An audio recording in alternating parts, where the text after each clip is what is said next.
একটা সম্ভাবনা দেখা দিয়েছে আগামী ফেব্রুয়ারিতে একটা ইলেকশন হবে। রাষ্ট্র কাঠামো মেরামতের জন্য এই 31 দফা দেশপ্রেমের এক মহান দরবেশ ছিলেন জিয়াউর রহমান। আমার সৌভাগ্য হয়েছিল যখন স্কুলে পড়ি, আপনাদের অনেকের মনে আছে খাল কাটা যে কর্মসূচি দিয়েছিলেন সারা বাংলাদেশে, উনি খাল কাটার জন্য ঘুরে বেরিয়েছেন। আমি যখন জেলা স্কুলের সামনে উনি যখন আমরা লাইন ধরে দাঁড়িয়ে আছি, উনি আমাদের সাথে হ্যান্ডশেক করে করে যাচ্ছিলেন। আমার সৌভাগ্য হয়েছিল ওনার হাতের স্পর্শ পাওয়ার। আমি মনে করি ওনার হাতের অলৌকিক স্পর্শে আজকে এই জাদুতে আমি আজকে 43 বছর যাবত এই দলটি করি। মধ্যবর্তী সরকারের সময় থাকে 3 মাস।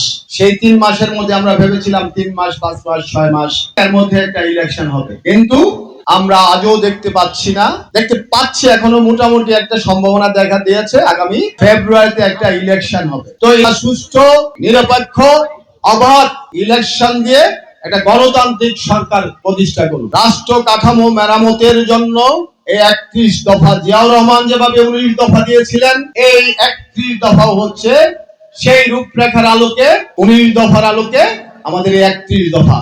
বসুন্ধরা টিস্যু, অশুদ্ধতার বিরুদ্ধে এক বিন্দুও ছাড় নয়। এই 31 দফার মধ্যে কি আছে?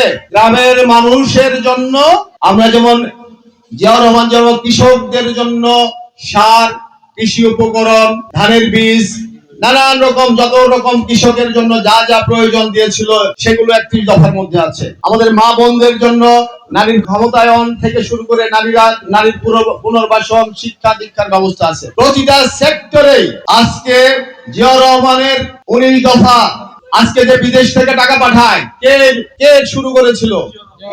জিয়াউর রহমান।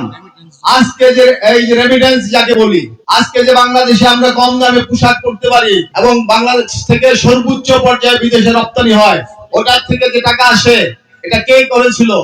জিয়াউর রহমান।